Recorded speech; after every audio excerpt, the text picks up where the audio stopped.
Baik, shalom Bapak Ibu Saudara. Sekali lagi shalom. Apa kabarnya hari ini Bapak Ibu Saudara? Luar biasa ya. Hari ini kembali lagi kita bisa sama-sama onsite ya di tempat ini. Setelah beberapa minggu kemarin kita tidak bisa onsite, kita online saja. Artinya hari ini adalah hari yang spesial buat kita semua. Jika gereja tempat lain mungkin belum bisa sama-sama seperti kita saat ini bisa bertatap muka, tapi kita masih diberikan kesempatan untuk bertatap muka. Siapa yang rindu merasakan hadirat Tuhan pagi hari ini? Lambaikan tangannya. Saya undang Bapak Ibu Saudara bangkit berdiri. Demikian juga buat Bapak Ibu yang mengikuti ibadah online, semuanya sama-sama kita dengan sikap hati yang sungguh-sungguh kita mau datang kepada Tuhan di dalam ibadah ini. Mari kita berdoa Bapak Ibu Saudara. Bapa yang di surga, kami mengucap syukur Tuhan jika pagi hari ini kami bisa berkumpul bersama-sama saudara seiman kami untuk dapat datang beribadah kepada Tuhan. Di tempat ini atau dimanapun kami berada Tuhan, yang menyaksikan secara online, kami rindu merasakan hadirat Tuhan di dalam doa setiap pujian penyembahan kami Tuhan. Kami rindu Tuhan di dalam sela-sela kesibukan kami Tuhan. Kami terus merasakan hadirat Tuhan. Dan saat ini Tuhan, kami buka hati kami Tuhan untuk memuji dan menyembah Tuhan. Terima kasih Bapa, terima kasih Yesus. Kami mau tetap bersyukur kepadamu Tuhan. Kami mau tetap bersyukur Tuhan, apapun yang terjadi di dalam kehidupan kami. Kami mau tetap bersyukur dan berterima kasih Tuhan. Haleluya, haleluya. Amin. Silakan duduk kembali Bapak Ibu Saudara.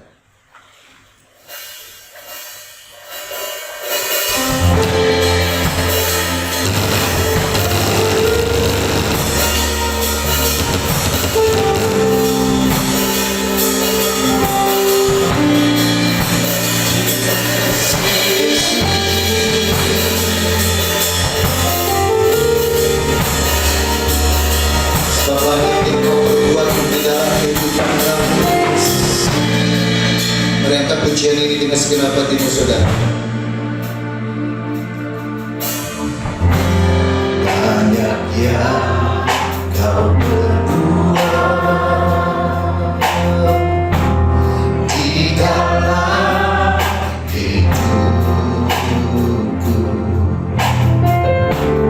Rancangan indahmu terjadi di hidupku.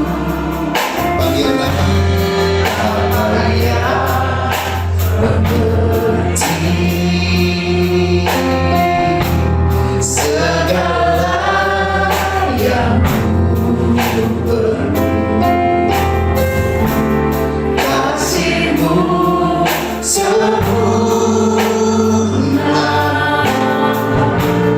nyata dalam hidupku. Ku bersyukur Bapa, ku bersyukur Tuhan buat kasih setiamu di dalam hidupku. Ku bersyukur.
kasih setiamu di dalam hidupku. Ku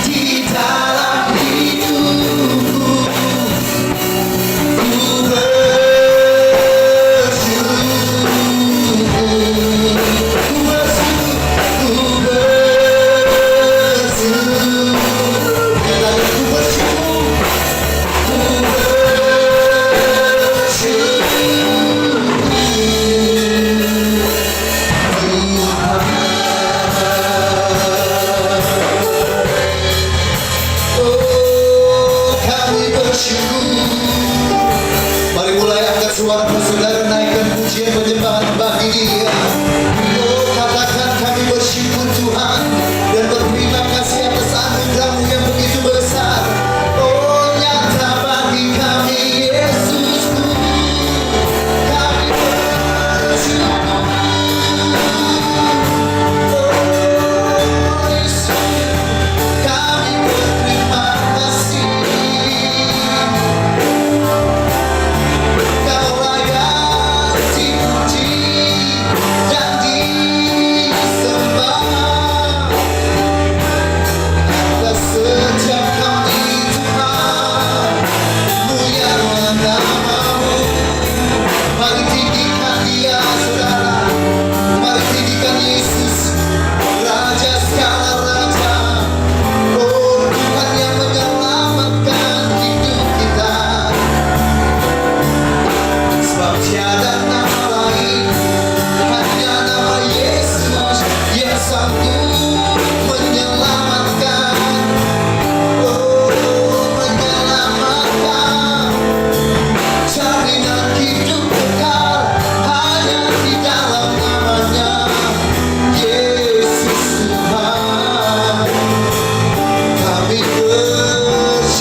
Buka hati kami lebih lebar lagi Tuhan.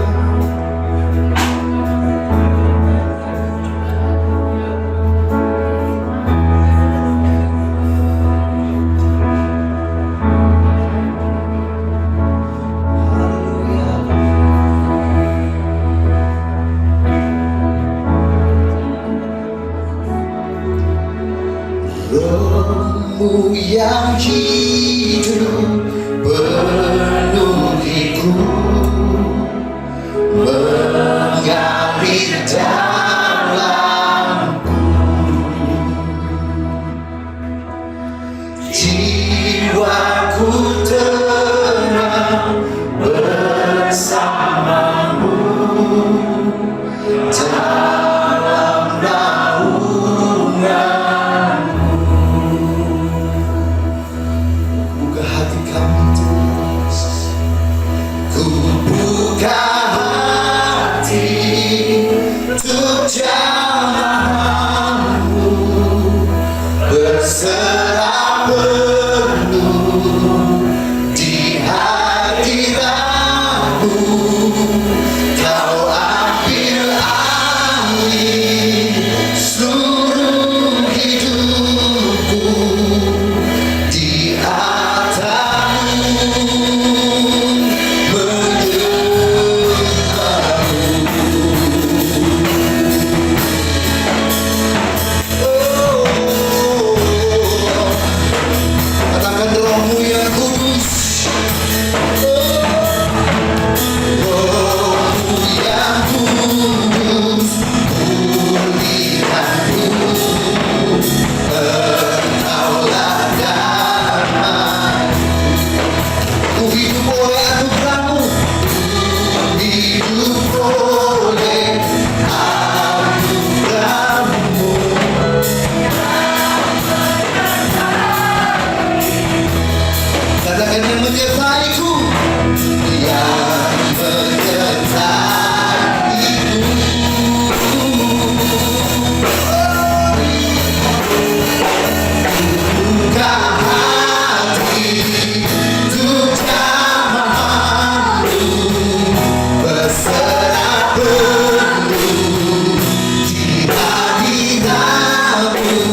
Kau ambil alih seluruh hidupku.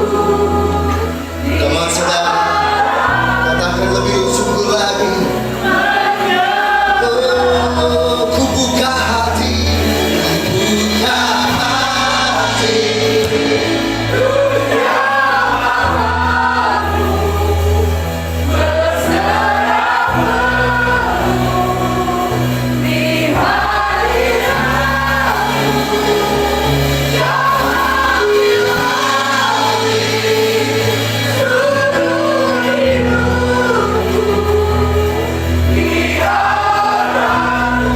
Come on, lebih lagi, saudara.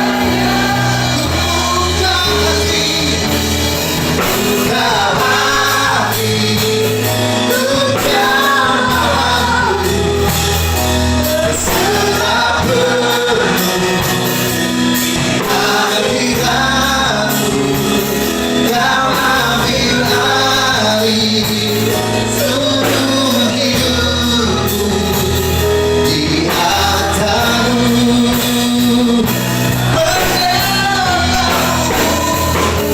buka hati, sejauh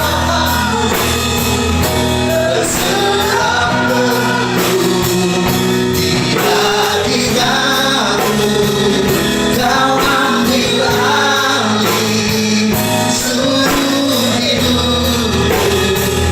Di hatimu menyembahmu. Di hatimu menyembahmu. Di hatimu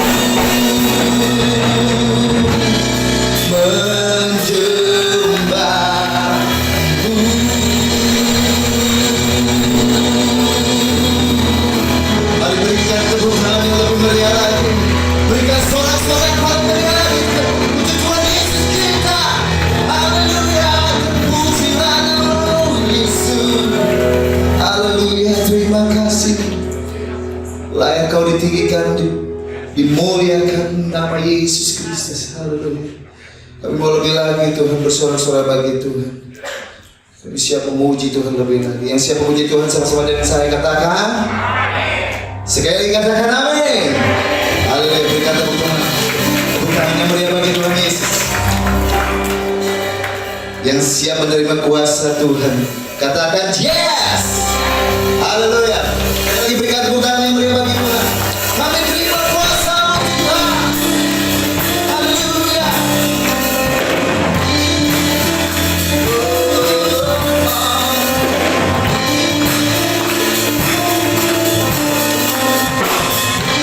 Sama-sama katakan pujian ini. Hadiratlah diteguh dengan cara yang kudus, mengangkat pujian bagimu. Oh, kami paling kudus Tuhan, sebagai bukti karyamu. Nyatakan kau besar dan hidup. Katakan berlari sampai tujuan, berlari sampai tujuan. Dapatkan mahkota, kami terima kuasa-Mu Tuhan. Kami terima kemenangan yang Engkau sediakan. Tuhan dibawa di setiap langkah. Dimanapun kami berdiri, kemanapun kami akan pergi.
mujizatmu terjadi, di situ pasti mujizatmu terjadi.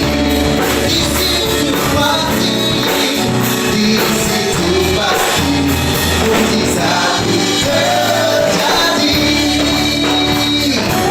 Yang percaya sama-sama katakan amin. Haleluya, kami percaya. Oh, mujizatmu terjadi. Haleluya, puji Tuhan. Silakan duduk kembali Bapak Ibu Saudara. Luar biasa, Tuhan dahsyat bagi kita saudara. Baik, sebentar kita akan mendengarkan kebenaran firman Tuhan. Tapi sebelumnya kita juga diberikan kesempatan untuk menabur. Mari yang bertugas saya persilahkan. Dan setiap jemaat sama-sama kita berdoa untuk persembahan. Mari sama-sama kita berdoa. Tuhan Yesus, kami bersyukur Tuhan buat kebaikan Tuhan yang selalu nyata bagi kehidupan kami Tuhan. Dan kami bersyukur juga buat ibadah pagi hari ini Tuhan. Kami bisa berpuji menyembah Tuhan dengan segenap hati kami, dengan sukacita kami Tuhan. Dan sebentar kami juga akan menabur Tuhan untuk persembahan buat pelayanan di gereja tempat ini Tuhan. Jadi kami menguduskan dan menyucikan persembahan kami. Dan biar persembahan ini menjadi berkat, menjadi layak Tuhan seperti kami menguduskan dan buat gereja tempat ini. Haleluya, di dalam nama Yesus kami siap menabur.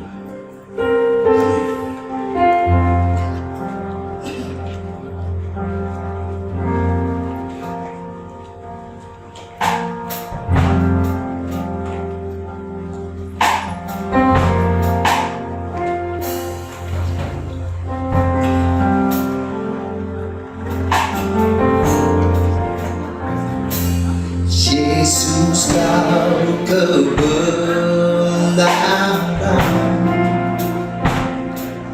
yang menyelamatkanku. Kau memberikanku hidup dan pengharapan.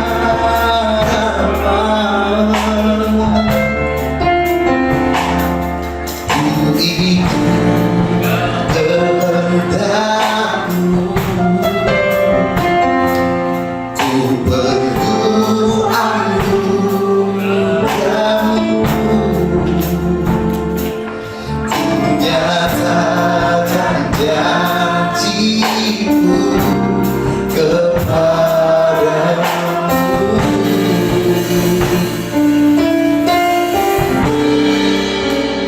Kalau ku hidup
kita menyembah Dia dengan roh dan kebenaran.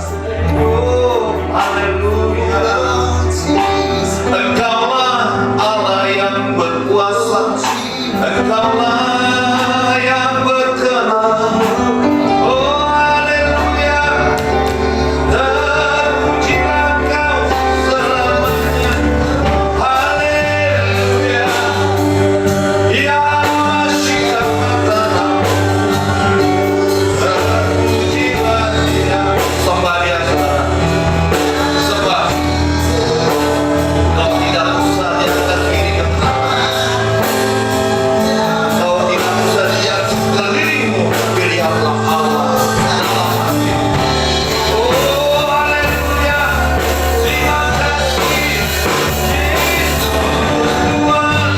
Ya Mashiach. Oh, Yesus. Oh, haleluya.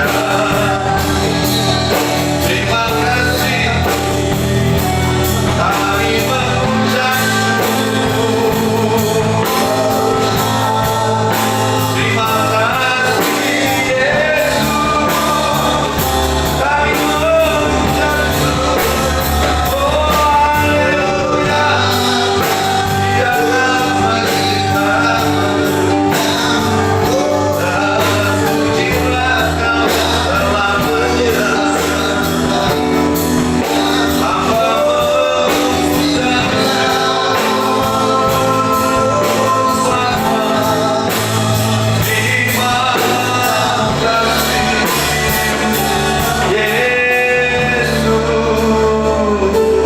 selamanya.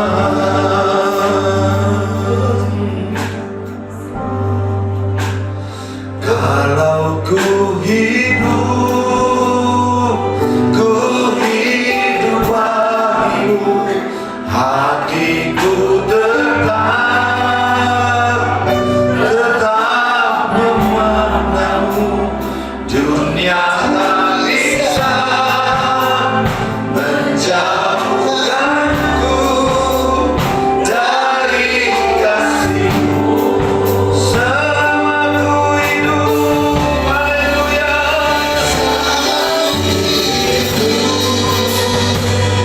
Ku hidup bagimu, mataku tetap memandangmu. Dunia tak bisa menjauhkanku dari kasih-Mu. Memang dunia tak bisa, dunia tak bisa menjauhkanku dari kasih-Mu. Mano, haleluya. Memang dunia tak bisa menjauhkanku.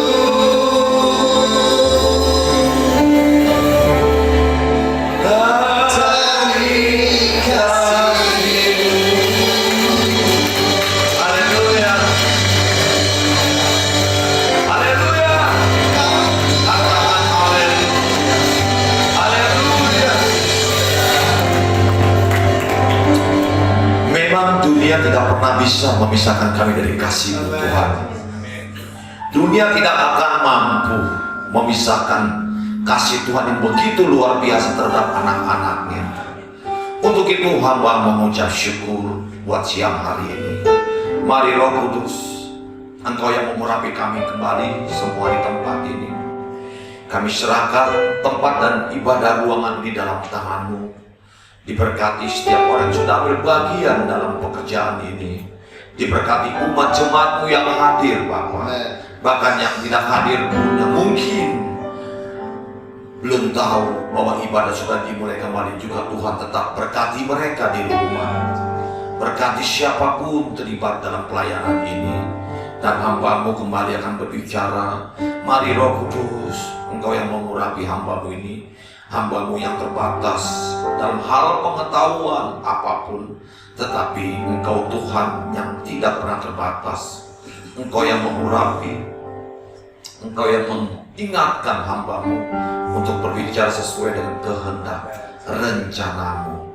Terima kasih Bapa di surga. Kami siap belajar dan kami siap mendengar firman Tuhan di dalam nama Tuhan Yesus Kristus.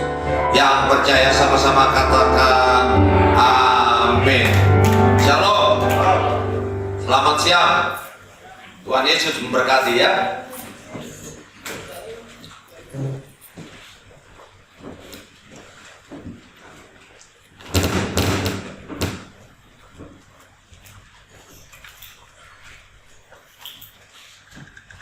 Sebagian mungkin orang-orang belum bisa hadir karena mungkin pengumumannya kurang. Ini ehonya terlalu tinggi kayaknya. Ya, halo. Suaranya digedein tapi ehonya dikecilin aja biar nggak ngedengar. Ya, halo. Puji Tuhan. Bisa kedengeran ya sampai di belakang? Ya. Saudara, seperti apa yang dikatakan saudara, masih ada orang yang belum bisa tatap muka. Tapi saudara bersyukur ya, kita punya koordinator ini, cinta Tuhan luar biasa. Sehingga begitu ada waktu langsung buka, open. Jakarta itu masih belum saudara. Masih ngeliat-liat dulu gitu loh, situasi dan kondisi. Terus juga kalau yang di mall-mall udah mulai hitung-hitungan jemaatnya berapa, keceplosan, nggak boleh ya. Tapi itu yang terjadi saudara. Karena semua ibadat itu pengaruh dengan keuangan. Tapi kalau di mall-mall juga jemaatnya nggak datang, sewanya sudah bayar, tekor. Dan kalau kita lihat arahnya memang arah nanti akan ke sana. Siapapun juga akan terbatas. Saya bukan maksudnya menghitung-hitung dalam arti untuk menyindir apapun, enggak. Tapi kenyataan. Hidup ini real. Ya. Hidup ini real saudara. Tapi saudara beruntung di sini. Saudara nggak dipungut perpuluhan, tapi dengan ucapan syukur saja. Seberapa yang saudara memberi bagi orang yang memang diberkati Tuhan, dia bisa lebih dari 10%. Tapi saya nggak menyinggung itunya saudara. Tapi saya mau menyinggung dalam hal sesuatu yang terjadi saat ini supaya saudara dan saya di tempat ini kita mengerti. Kita belajar firman Tuhan, kita mendengar firman Tuhan. Tapi kan kita juga punya pengetahuan. Sehingga kita terus dikikis cara berpikir kita yang positif, yang berarti untuk mana yang baik dan mana yang benar. Ini yang paling terpenting. Supaya saudara tuh ngerti, oh seperti inilah ikut Tuhan. Karena banyak orang tuh bisa nggak mengerti atau salah konsepnya untuk menerima ajaran Tuhan. Sehingga cara dia hitung-hitungan. Sehingga dia bisa melihat sesuatu, kalau hamba Tuhan yang nggak bagus, dia nggak datang. Tapi hamba Tuhan yang bagus, dia bisa datang. Hamba Tuhan yang banyak pengajar, dia nggak suka. Dia suka hamba Tuhan yang berbicara tentang apa? Tentang kemakmuran, tentang keluarbiasaan, tentang diberkati. Setiap orang mau seperti itu. Tapi udahlah, kalau orang yang seperti itu kita anggap memang dia rohaninya masih belum dewasa. Tapi kalau orang yang rohaninya dewasa, dia akan berpikir. Dia akan tidak mencari hamba Tuhan, tetapi dia melihat hamba Tuhan itu yang berbicara seperti apa, itu yang diambil positifnya. Itu orang yang benar-benar bisa mengerti. Kayak saya di rumah online, saya tetap berbicara, saya dengar hamba Tuhan, saudara. Walaupun dalam pengajarannya ada sedikit menyimpang, saya lewatin. Tapi yang positif yang saya terima. Supaya itu menambah wawasan saya dan pengertian saya. Sehingga saya bisa membagikan kepada saudara. Karena tanpa pengetahuan, orang jadi gimana ya? Kayaknya cara berpikirnya, cara nangkepnya itu akan salah gitu loh. Seperti apa yang kita pelajari saat ini di Mazmur 73 ayat yang 1 sampai 5 aja kita bahas. Mazmur 73. Di sini ada suatu Judulnya itu pergumulan dan pengharapan, ya kan? Mazmur Asaf. Ini yang satu ya. Sesungguhnya Allah itu baik bagi mereka yang tulus hatinya, bagi mereka yang bersih hatinya. Jadi Asaf sampai dia menulis ini. Kenapa dia sampai tulis ini? Kenapa? Dia tahu, dia sadar bahwa apa yang dia tulis ini bukan untuk pribadi dia pribadi, tetapi ini untuk setiap orang yang mengenal Tuhan maupun yang tidak mengenal Tuhan. Yang kedua, ya kan? Kalau kita baca dulu sehingga kita mengerti. Tetapi aku sedikit lagi maka kakiku terpreset, nyaris aku tergelincir. Yang ketiga, sebab aku cemburu kepada pembual-pembual kalau aku melihat kemunculannya orang-orang fasik. Yang keempat, sebab kesakitan tidak ada pada mereka, sehat dan gemuk tubuh mereka. Kelima, mereka tidak mengalami kesusahan manusia dan mereka tidak kena tulah seperti orang lain. Mari ke satu. Kenapa Asaf bisa sampai menulis seperti ini? Saudara tahu Asaf ini siapa? Dia adalah seorang biduan. Kalau orang dunia bilang biduan, tetapi dia adalah seorang singer, seorang pemusik, seorang pemuji penyembah. Di bawahnya Daud. Saudara, orang yang cinta Tuhan, orang yang mengerti tentang Tuhan, dan dia langsung melayani ini dengan sungguh-sungguh. Orang yang benar-benar mengenal Bapaknya siapa, Tuhannya siapa, tapi masih mengalami sesuatu salah konsep, salah mengerti. Apalagi saudara dan saya di tempat ini, kalau saudara tidak mengambil positifnya, negatifnya. Tapi kalau orang udah gak suka kepada manusia, kadang-kadang dia udah gak mau dengar lagi orang itu berbicara. Bisa diterima ya, saya rasa masih itu wajar. Tapi kalau saudara sudah mulai terus seperti itu, harus introspeksi. What's wrong? Ada apa? Ada kesalahan dalam diri kita. Seperti Asaf, dia merasa dia sudah hebat. Dia merasa orang yang paling dekat dengan Tuhan.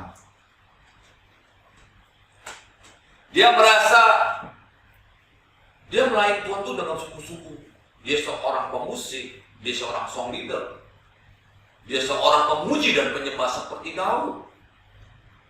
Tapi apa yang terjadi pada waktu dia mengatakan sesungguhnya Allah itu baik? Nomor satu dulu nih. Sesungguhnya Allah itu baik bagi mereka yang tulus hatinya, bagi mereka yang bersih hatinya. Sehingga dia ambil suatu kesimpulan, begitu dia mengerti, dia tahu bahwa dia salah mengambil sesuatu dalam ini, dia mengatakan seperti ini. Jadi kalau saudara katakan, ya kan, kenapa Asaf menulis di ayat 1 ini seperti ini? Allah berbuat itu baik bagi mereka yang tulus hati. Jadi memang Allah itu tidak melihat siapa-siapa, tapi Allah melihat hati. Dia tidak melihat saudara hamba Tuhan, song leader, singer, pemain musik, koordinator. Kan? Itu jabatannya. Tapi yang dia lihat apa? Hatinya. Tapi bukan melihat hatinya berarti saudara tidak perlu melayani. Kalau gitu saya tidak perlu Pak melayani Tuhan. Bukan seperti itu cara nangkapnya. Kalau saudara nangkapnya seperti itu, maka saudara akan mengalami sesuatu keturunan dalam tingkat kerohanian saudara. Nggak perlu melayani, karena Tuhan lihat hati saya. Nggak perlu saya melakukan sesuatu yang terbaik, karena Tuhan tahu saya. Kalau cerita tentang baik aja saudara, ya itu di luar sana juga ada banyak. Tapi yang Tuhan tuntut dalam diri saudara, berhati yang baik, tapi perbuatan yang baik, pikiran yang baik. Kalau pikirannya nggak baik, hancur semuanya. Hatinya pun akan jadi nggak baik. Kenapa Asaf ngomong seperti itu? Ayat kedua dia akan mengatakan seperti ini, saudara. Kita belajar dari Asaf ya. Tetapi aku sedikit lagi, maka kakiku terpleset. Nyaris aku tergelincir. Dia jujur. Dia mengatakan, aku ini nyaris loh tergelincir. Aku ini nyaris loh terpleset. Dalam apa? Dalam pikiran dia, pemikiran dia, konsep Allah yang dia terima, dia salah mengaplikasikannya. Dia pikir dengan udah berbuat sesuatu dengan baik di gereja, dia melayani Tuhan, dia lakukan Tuhan, dia diberkati dengan luar biasa. Nggak ada bedanya dengan jemaat yang hanya datang mau ke gereja, mau ikut khotbah, mau dengar firman Tuhan, pulangnya mau diberkati. Tetapi hubungannya dengan Allah itu nggak ada sama sekali. No. Kalau nggak baca firman Tuhan, mungkin lupa, nggak enak, pada seringan, tapi nggak apa-apa. Saya masih oke-oke aja karena pikirannya. Tetapi pada waktu kita selenting, kita memikirkan sesuatu, apa tuh firman Tuhan, tiba-tiba kita merenungkannya. Nah itu saudara juga udah diingetin nama Roh Kudus, berarti udah merenungkannya. Jadi cara berpikir yang positif itu yang seperti apa? Asap itu mengatakan seperti itu, hampir aku tergelincir, hampir aku terpleset, hampir aku terperosok di dalam hidupku. Kenapa? Dia merasa hebat. Dia merasa sudah puas dalam hidupnya. Dia merasakan sesuatu yang sudah, lu mah ada apa-apanya lah dibandingin gua. Gua udah melayani lu, gua udah khotbah lu, gua udah ngijil lu mana-mana. Lu mah ada apa-apanya. Lu jangan ngomong Tuhan sama gua. Bisa sampai begitu, saudara.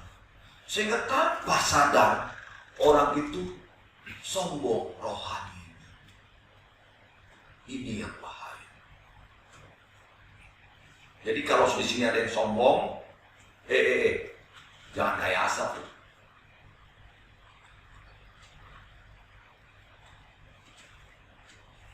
Kalau Asaf tuh kenapa sampai tidak tergelincir? Dia sampai mengalami sesuatu yang tidak enak dalam hidup. Kok gue melayani Tuhan? Gue sembah Dia, gue muliakan Dia, tetapi kok hidup gue begini aja ya? Nggak berkembang. Saudara, ada satu hamba Tuhan. Dia berdoa. Dia dengar suara Tuhan. Tahun 17 something ya. Dia bilang, aku sudah sepakat untuk melayani Tuhan.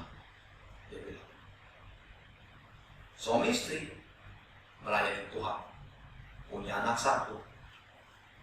Dia melayani ke Afrika. Di Afrika dia melayani, dia ditolak karena orang asing nggak boleh masuk. Tapi dia tinggal di suatu hutan, lama kelamaan dia frustasi, sehingga dia sakit malaria dan istrinya pun kena malaria. Mungkin saudara sudah dengar, tapi saya ingatkan kembali. Dia marah sama Tuhan. Karena dia bilang apa? Gue udah dengar suara Tuhan. Masa suara Tuhan seperti ini? Seakan-akan dia merasa salah. Sehingga yang digiring orang Afrika itu cuma satu orang anak kecil yang datang. Sampai istrinya meninggal. Waktu istrinya meninggal, dia sedang mengandung anak perempuan. Akhirnya anak perempuannya lahir, istrinya meninggal, frustasi. Akhirnya dia meninggalkan Afrika itu, dia balik lagi ke kota dia asalnya. Tetapi anak ini dititipin kepada temannya yang tinggal di sana. Jadi bahasanya tanpa sadar 20 sampai 30 tahun. Anak ini besar, anak ini besarinnya, anak ini berhasil dan dia cinta Tuhan. Dia sekolah dengan kedokterannya dia bantu orang, bantu apa. Tapi dia masih tetap mau cari orang tuanya. Nah orang tuanya ini frustasi, hidupnya gak karu-karuan. Akhirnya terjadi sesuatu yang tidak menyenangkan dalam dia. Dan dia akhirnya dapat tidak lagi mau dengar Tuhan. Dia kawin kembali sama dia punya adiknya, karena kakaknya meninggal, dia kawin lagi sama adiknya. Sampai akhirnya anaknya yang sudah besar ini, dia pergi ke suatu kota. Begitu dengan satu kota, anak itu bersaksi bahwa dialah satu-satunya anak itu. Anaknya perempuan ini mendengar berita tersebut karena dia tahu. Dia pernah diceritakan oleh orang tuanya. Dan satu-satunya anak itu yang dia khotbahin itu jadi pendeta 3.000 jemaat. Orang yang mengajarkan itu anak, orang itu yang nggak karuan, misalkan seakan-akan itu kan suara Tuhan.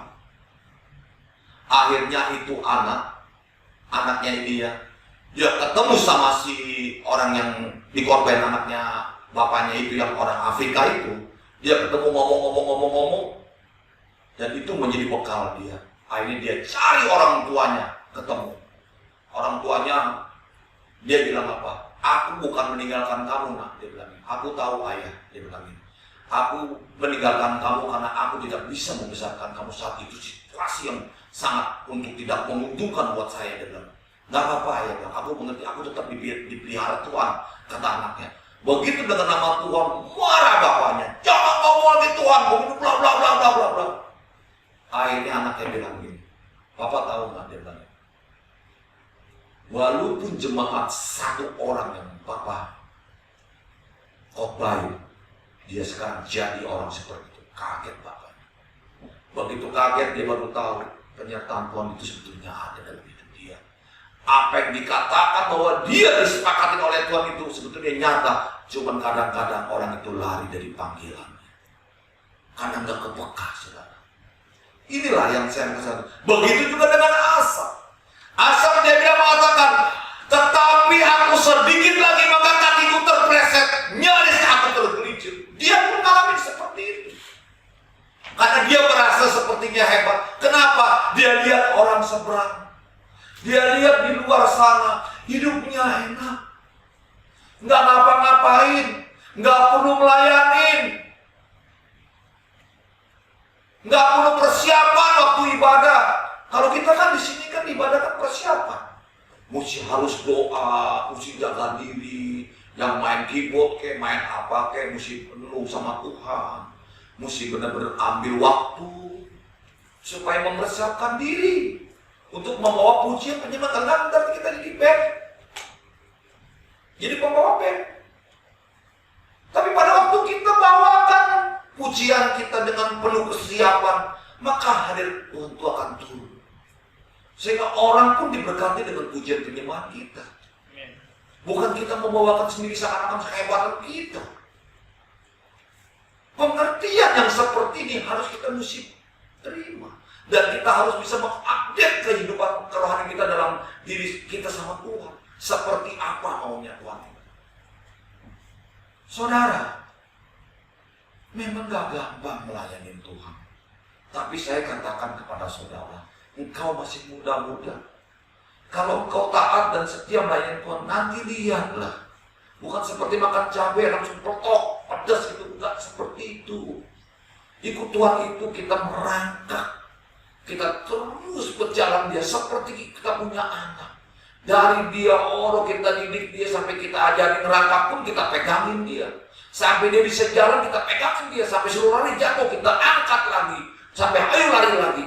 Itu Tuhan kita. Kita belajar dari Tuhan. Sehingga kita sebagai orang tua terus mendidiknya. Kita harus praktekkan hidup saudara seperti apa yang Tuhan inginkan dalam kehidupan kita. Kalau enggak kita saudara sia-sia kita. Ikut Tuhan kita akan mengalami suatu kejenuhan. Apalagi situasi dan kondisi yang seperti ini. Covid yang begitu berkepanjangan. Coba lihat saudara. Jujur nggak saya katakan, gereja-gereja nggak berani lagi buka di mall. Dia datang ke mall, dia lihat mallnya sepi. Dia tahu begitu banyak orang susah. Kalau mau sewa mall lagi berapa duit? Jemaatnya bisa nggak nih 1.000 lagi datang? Kayak tahun kemarin sebelum Covid. Kalau yang datang cuma 200-300 orang ketutup lagi. Saudara, Tuhan izinkan semua itu terjadi Second out, Tuhan tuh menguji orang itu. Berani nggak? Uang yang udah terkumpul dulu, lu beliin apa tuh? Lu beliin apartemen di luar negeri berapa banyak tuh? Atau lu nggak berani lagi untuk sewa-sewa? Loh, saya kok ngomongnya begitu? Lihat kenyataan. Ada, cuman kan saya nggak boleh ngomong sembarangan. Kenyataan banyak orang yang seperti itu. Makanya saya bersalut sama Pak Yono. Kadang-kadang kita sewa tempat ini rugi nggak? Rugi. Nutup ongkos nggak? Enggak. Tapi kadang-kadang nutup. Tapi kita jalanin terus. Demi kemuliaan Tuhan. Saudara dididikan di sini suruh ambil. Bayar perpuluhan. Enggak. Perpuluhan dari mana? Jujurlah kita semuanya. Persembahan kasih. Saudara kasih di sini juga buat bayar ini, buat bayar itu, belum ada makanan. Bukan buat pribadi saya. Saya datang dari Jakarta pun nggak diongkosin. Datang sendiri, diongkosin pun saya akan balikan. Karena itu komit saya. Tapi buat hamba Tuhan. Dia mesti harus makan seperti itu. Berapa banyak sekarang hamba Tuhan semua tersingat pemain musik yang di Jakarta. Karena dagang, saudara. Itulah. Kalau memang udah kebablasan, kan saya bilang udah kebablasan. Karena you melayani Tuhan, you dibayar. Jadi seluruh aktivitas dia diserahkan buat gereja, semuanya di gereja. Kenapa? Dibayar. Begitu gerejanya tutup, apa yang terjadi? Banyak salah loh. Makanya kalau kita nggak mau belajar ya, saudara kalau tidak mau belajar apa yang dikatakan Tuhan di dalam Mazmur 73 ini, saudara akan bisa mengalami seperti Asa, tergelincir dan terperosok. Ayo, bangkit, belajar. Makanya saya digembala di tempat ini, lu jangan melayani di situasi ini terlalu lama, Pak. Kalau dibayar, enak-enakan. Udah nggak usah kerja lagi, nggak mau cari kerjaan. Belajarin aja dapat duit kok. Saya bilang, you diberkati Tuhan dari hari Senin sampai Jumat, Sabtu, Minggu you melayani Tuhan. Tujuan. Kalau lu demi Tuhan tentang pakai kalkulator, masih untung. Saya katakan. Saya pengalaman ngomong begini, saudara. Saya jujur loh, saudara. Saya melayani itu seperti saudara, pemain musik, singer. Saya melayani dulu. Dari pertama kali saya nggak pernah ambil. Kalau kan pendek bukan buat kecukupan, enak aja ngomong bercukupan. Masih tetap kekurangan. Orang mah kalau dikasih duit, jangan kata saudara, orang kaya dikasih duit seneng. Siapa di sini yang dikasih duit nggak seneng? Nggak ada yang angkat tangannya. Berarti semuanya senang. Tapi saya ajar diri saya. Ayo ikut firman Tuhan itu, praktikin ke diri saudara. Saya nggak pernah ngambil. Saya dapat, saya kasihkan kembali. Makanya kalau ada gereja di mana saya dipanggil, begitu saya tanya, dapat saya ambil. Ada penginjilan nggak? Ada, Pak. Oh iya, dibuat penginjilan. Supaya apa? Supaya dia bertumbuh. Lu lihat orang-orang di daerah, kasihan. Saya balikin, tanpa sadar saya ngajar mereka bahwa lu gereja itu lu harus punya penginjilan. Kalau lu gereja nggak pernah penginjilan, gereja lu mandul. Nah ini boleh ngomong kayak begini, saya berani. Kenapa? Memang harus keluar. Dan kedua, diakonia itu harus jalan. Kalau gereja diakonia nggak jalan, gereja kita mandul. Jujur, sia-sia. Saya mah padain di tempat ini untuk membuka gereja. Nggak ada gunanya, kita seperti pengusaha. Dapat bagiin, yang nggak mampu beri, kasih. Takut habis, jangan takut. Orang pasti memberi kalau kita tahu dia bahwa kita ini gereja benar. Tapi kalau kita pelit, ya kerang kita juga makan mati sendiri. Harus berani. Saya belum berani bicara tentang hal ini lebih keras, saudara. Karena apa? Saya kan nggak tahu tingkat kerohanian saudara sampai di mana. Tetapi nanti waktu di pekerjaan saya keras ngomong nanti. Kalau mau lanjut harus seperti ini karena percuma nggak berkenan. Nggak ada gunanya kumpul-kumpul, cuma buat happy doang. Tapi kalau bukan untuk menyenangkan Tuhan, buat apa? Saudara dan saya di tempat ini sama-sama ibadah. Kalau cuma kesenangan pribadi saudara dan saya pun udah senang pribadi saya. Saya nggak perlu jauh-jauh kemari. Tapi ada satu yang mengibat Allah turunkan supaya saudara dan saya di tempat ini sama-sama diberkati. Makanya orang tuh banyak salah kaprah buka gereja. Saya pernah ditanya, loh Pak Edi, kita buka gereja. Oh iya baik. Bos Delvi, bos coklat sama saya tanya. Terus masalah uang per bulan gimana Pak Edi? Aduh, kalau lu mikirin buka gereja uang per bulan, jangan buka gereja dah. Nanti ujungnya lu dosa. Seperti biasa.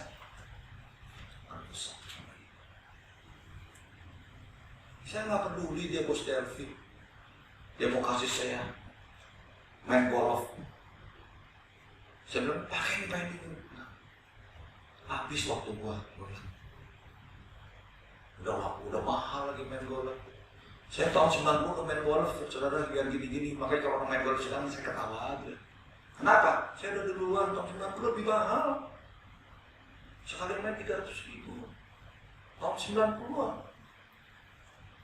Kalau sekarang masih gopel-gopel masih murah. Bukan sombong, bukan. Tapi ini kenyataan.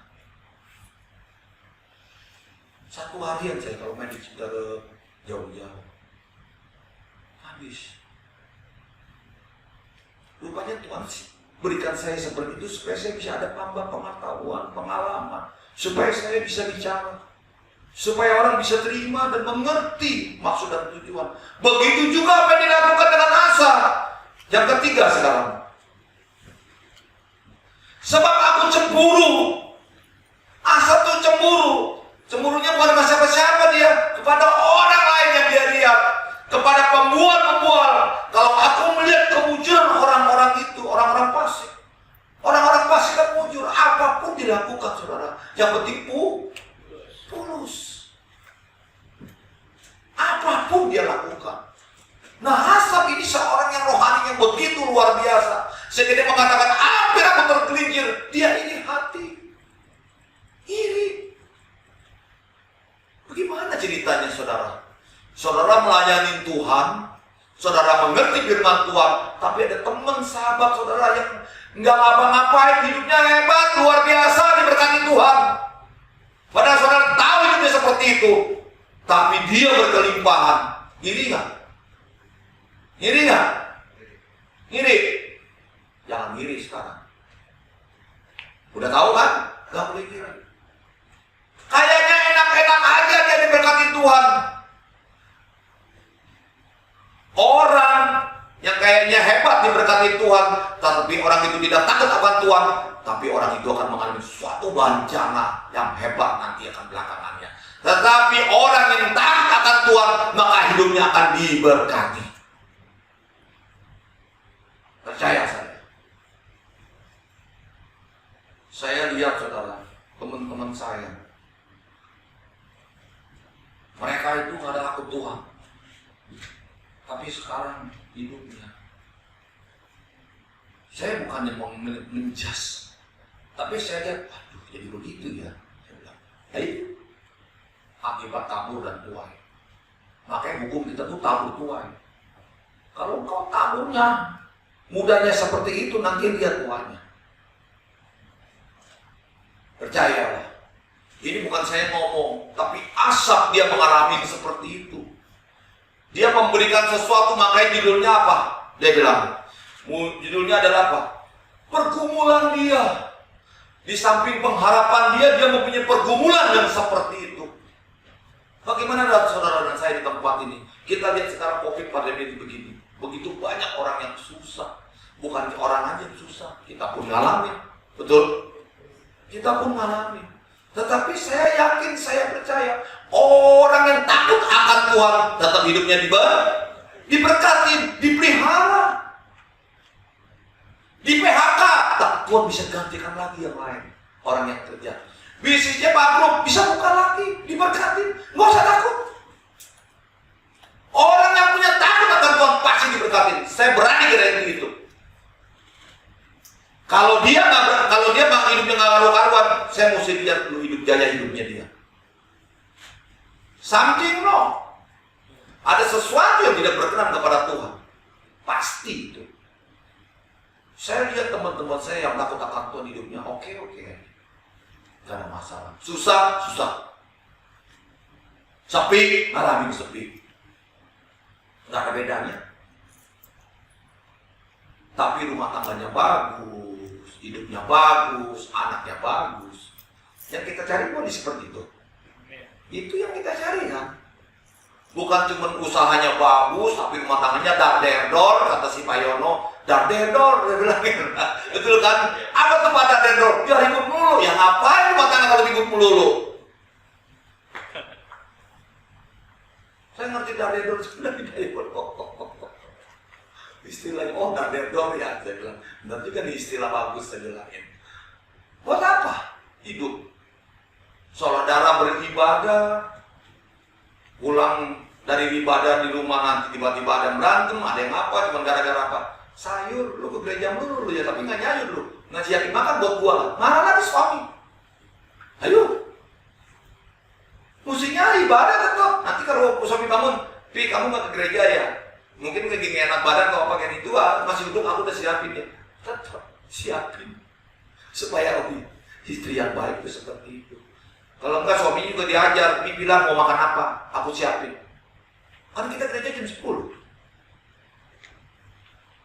Ya, balik ke laptop, itu cerita rumah tangga. Kadang-kadang saya suka lari ke sana ya, karena memang itu hidup saya live, kehidupan. Saya nggak mau ikut Tuhan, bisa berbicara, membagikan firman kepada saudara, tapi hidup saya udah mendingan. Hidup saya nggak karu-karuan gitu loh. Kata saya bilang, hidupnya jedak dedor, nggak mau saya begitu, gitu kan. Jadi apa adanya gitu loh. Kita ngomong nih apa adanya gitu loh. Sehingga pada waktu saya bicara ini, sehingga saudara pun jadi berkat. Dan saya pulang diberkatin. Saya merasa sukacita pulang habis saya ngomong di jalanan. Nggak habis-habisnya, nggak penting-pentingnya saya cerita tentang kebaikan Tuhan di dalam kehidupan saya. Karena saya tahu, tanpa dia, saya nggak ada apa-apanya. Saya katakan kepada saya, tanpa Yesus dalam hidup saya ini nggak ada apa-apanya. Saya ini nggak berguna, saudara. Justru kalau saya dapat pelayanan betul, makanya saya pikir, aduh, ini parising COVID, masih baru, saya bilangin. Udah langsung main buka aja. Padahal ini kan gampang orangnya. Berarti tanggal 13 yang diganti tanggal segini-gini. Saya udah gak bisa ngomong apa-apa. Iya. Saya nolak, tapi aduh, gila. Ini kan baru bukan apa sih? Nanti aja, minggu ketiga gitu. Tapi dia bilangin, minggu ke-13 ini mesti buka ya. Iya, udah jalanin aja. Karena biar bagaimana, itu gembala saya. Saya mesti hormatin dia. Ya kan? Jadi hamba Tuhan berbicara kehidupan sehari-hari. Kadang-kadang ada orang yang suka. Tapi saya bilang, saya suka pengajaran. Kan itu buat kawasan saya. Tapi kadang-kadang pengajaran dikomben dengan khotbah. Wah, itu luar biasa. Supaya apa? Orang itu terimanya, begitu ya. Hidup itu seperti itu, saudara. Kalau saudara pulang dari tempat ini nggak ngerti apa-apa dan nggak tambah apa-apa, ngapain? Terus sudah dapat nih ya, terus saudara nggak praktekin kaduka dalam kehidupan saudara, mau ngapain? Saya waktu mau dibaptis kepada istri saya mengatakan, kamu mau nggak saya lebih baik? Apa bedanya Katolik sama Kristen? Cuma kan Kristen kan baptis, saya ngerti firman Tuhan, saya bisa harus dibaptis. Ya mana? Kamu doa ya, saya doa. Dikasih lebih baik. Why not? Kenapa kita hidup nggak mau lebih baik sepanjang hari? Umur kita bertambah, tingkat keluarga kita bertambah nggak? Duit aja yang mau bertambah, siapapun juga mau. Coba lihat sekarang, dengan terjadi perang lagi Ukraina dan Soviet, tambah susah loh. Jokowi itu udah ngomong dulu, kasih tahu, udah warning. Bener. Susah. Ini kalau berkepanjangan, perang dunia ketiga, tambah celaka. Kalau memang Tuhan izinkan itu semuanya terjadi karena apa? Kesombongan manusia, saudara mau bilang apa? Kita nggak bisa ngomong apa-apa. COVID ini mulai rendah. Kalau dia keluar lagi mau ngomong apa? Ini anak gua nih kagak beres-beres, nggak bener-bener nih. Sentil lagi dah, kasih lagi yang keempat. Biar pada teror semuanya. Biar semua orang berharap kepada Tuhan. Belum apa-apa sekarang begini lagi, naik lagi. Belum naik lagi, minyak goreng lagi susah. Kalau minyak goreng mah politik, saudara. Itu politik, nggak ada urusan sama pemerintahan. Adik satu berapa ton diambil, cerita ton, tiba-tiba lagi susah begini, bagiin dari partai A, B, C gitu kan. Itu politik. Makanya kalau ini kita mesti ngerti gitu. Oh ini politik, oh ini benar pekerjaan Tuhan, oh ini menjalankan Tuhan. Jadi kita ngerti saudara. Nikmat sekali ke Tuhan sebetulnya kalau saudara benar-benar tekun taat di dalam kasih karunia-Nya, sehingga merenungkan firman-Nya dan kita mau praktekkan di dalam kehidupan saudara. Saudara praktekin. Kalau saudara nggak praktekin, saudara kan nggak akan tahu. Nggak akan tahu. Kalau suami istri praktekin, suami istri berdua itu nikmat sekali. Jangan suaminya aja yang naik, di keluarganya bininya diemin aja begitu. Nah itu timplang. Timplang pasti. Makanya ada sampai istri bilang, udah dia mah melayanan aja buat Tuhan, gua aja nggak pernah dilayanin. Dia bilang, HP ngomong begitu kan berarti kan kelewatan. Dan itu kenyataan ada. Pendeta besar tapi udah marah.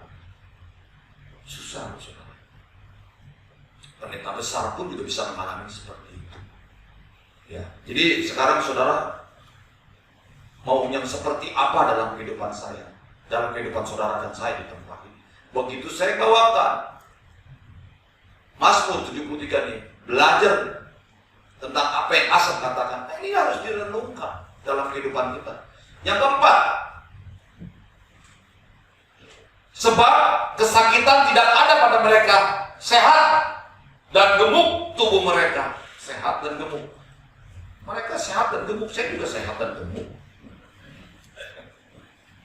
Ya, sehat dan gemuk. Asal mengatakan itu kenapa mereka? Mereka sehat tubuh, mereka makan apa aja, mereka duitnya banyak, lebih banyak dari kita. Tapi nanti lihat belakangannya.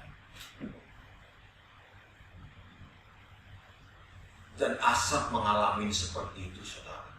Saya rasa begini, saudara. Kalau saudara mengalami seperti Asaf, ya hati-hati, bertobat, minta ampun, dan beralih kepada Tuhan. Jadi Asaf bilang begini, kalau engkau mengalami sesuatu tekanan dalam dirimu, dia bilang, kalau engkau mengalami ketidakenakan di dalam hatimu, dia bilang, datanglah kepada Tuhan. Untung, kata Asaf, dia bilang, aku datang kepada Tuhan, bukan untung aku datang ke rumah tetangga. Enggak. Kalau datang ke rumah tangga, lu sih kebanyakan ibadah lu melayanin terus, lu banyak penginjilan terus, lu banyak segala-galanya dah gitu lu. Bisa begitu. Mungkin datang ke saudara sekali kasih bantu, 2 kali bantu, 3 kali bantu, lama-lama dia bilang, lu sih ke gereja lu cari duit kerja dong. Bisa ngerti. Tapi Asaf datang kepada Tuhan.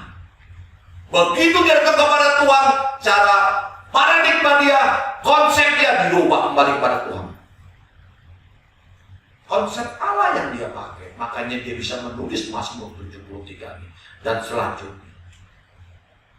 Saudara, ini yang harus kita renungkan dari apa yang firman yang diberitakan, apa yang kita dengar, sehingga hidup kita itu berbuah, hidup kita itu berubah. Kalau cuma berbuah aja mah banyak, saudara, banyak. Semua orang di luar itu berbuah, saudara. Tapi buahnya manis asam nggak ada yang tahu. Tapi saya yakin, saya percaya, orang yang di dalam Tuhan, dia berbuahnya dan buahnya itu pasti manis. Dan itu bisa dinikmati kepada istri dan anak. Dan anaknya itu akan menjadi gemuk dan sehat.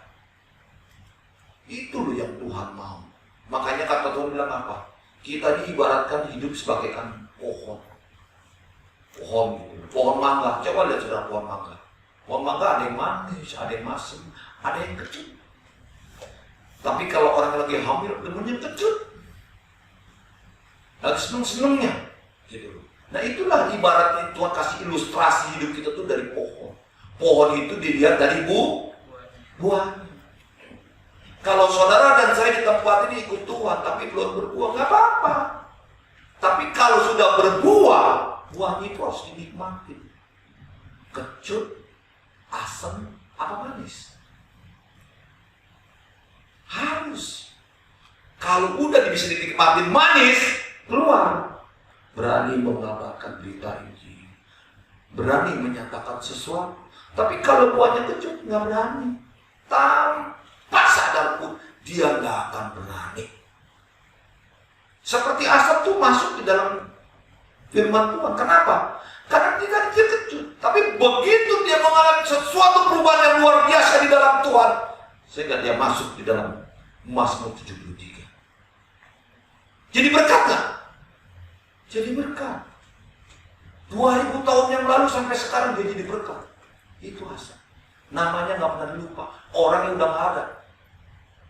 Tulangnya udah habis kali. Tapi keturunannya pasti diberkati Tuhan.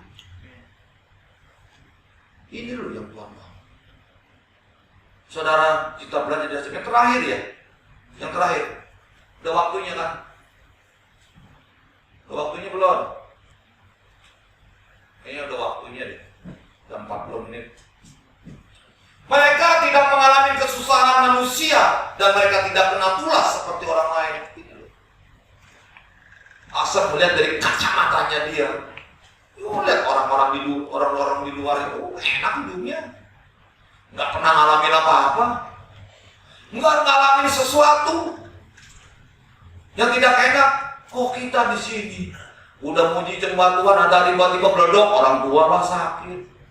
Baru mau begini begitu, saudara lah yang kena ini, kena itu. Nah itu ujian saudara, saya anggap. Hidup itu yang seperti itu. Tapi kalau saudara dalam hal tekanan, mungkin doa, saya berdoa buat orang-orang saya. Sampai sekarang ada yang dijawab, ada yang belum dijawab. Terus apakah kita diam? Terus kita berdoa buat orang itu. Supaya apa? Sampai selesai. Kita diajar seperti itu. Jadi bila ada sesuatu yang Tuhan ajarkan apa? Untung aku datang kepada Tuhan. Seorang nabi, saudara, yang pengetahuannya luar biasa, yang tadi saya katakan, begitu kemampuannya tidak lagi bisa kemampuannya itu sungguh luar biasa ya, sehingga dia mampu untuk mengalami sesuatu, sehingga dia pun bisa mengalami sesuatu yang tidak enak dalam hidupnya. Saya rasa kita saudara harus mesti mengerti. Saya undang pemusik, kita akhirin karena kita sudah selesai. Sehingga kita belajar dari asap ini.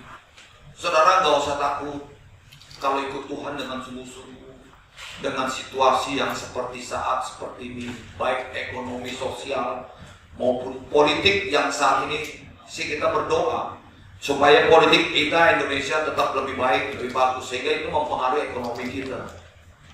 Tapi kalau saudara sebagai pelayan Tuhan, apapun hamba Tuhan, tapi nggak pernah buka mesbah dan nggak pernah berdoa untuk bangsa negara, ya saya akan pertanyakan tingkat kerohanian saudara. Berarti selama ini cuma hanya minta-minta terus kita sebagai anak, dan ini nggak yang banyak orang yang nggak mengerti. Tetap berdoa, tetap adakan mesbah, terserah waktunya saudara, supaya saudara bisa mengalami sesuatu yang indah dalam kehidupan saudara, tingkat kerohanian kepada Tuhan. Sehingga apapun hidup ini adalah kesempatan. Satu kali.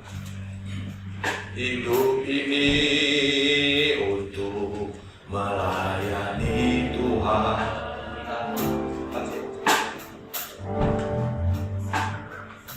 Suaranya habis berubah. Adalah kesempatan. Hidup ini untuk melayani Tuhan. Ayo kita bangkit berdiri. Jangan sia-siakan waktu yang Tuhan beri. Hidup ini hanya sementara. Hidup ini, haleluya. Hidup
sesuatu dalam diri saudara.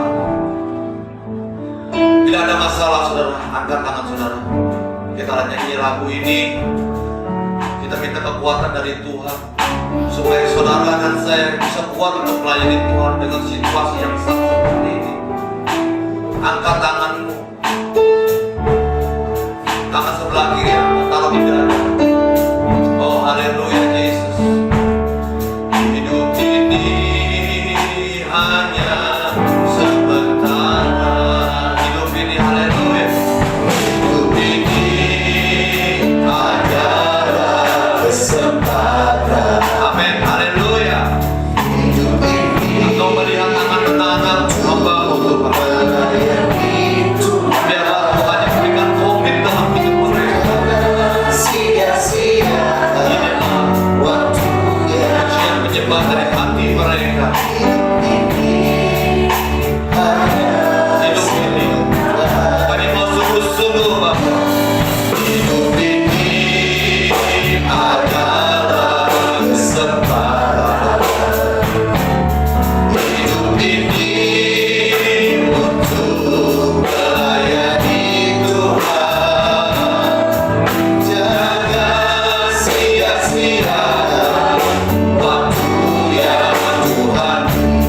Hidup ini hanya sementara. Oh Tuhan, oh Tuhan, pakailah hidupku. Haleluya. Selagi aku masih kuat. Amin. Yesus.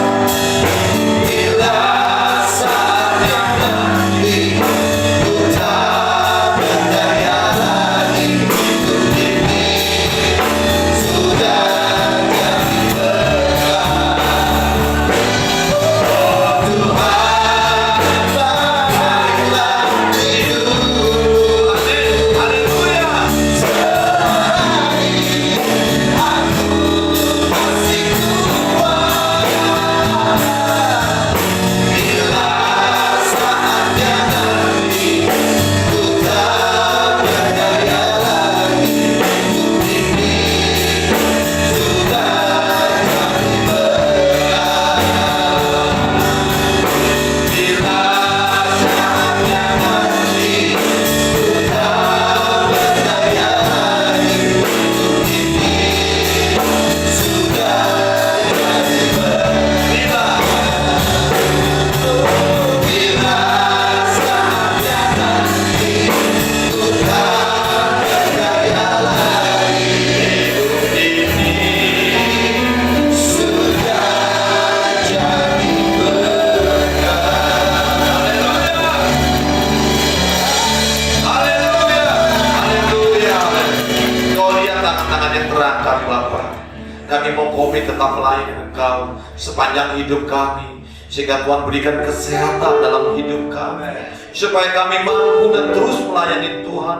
Kami tahu bahwa situasi yang saat seperti ini dengan tidak menentunya dunia ini, tetapi kami syukur kepada Tuhan bahwa kami punya Allah yang luar biasa, Allah sanggup yang memberkati kami, Allah yang sanggup memberkati kami, Allah yang sanggup memelihara kami, kehidupan kami, kesehatan kami, dan napas kehidupan kami.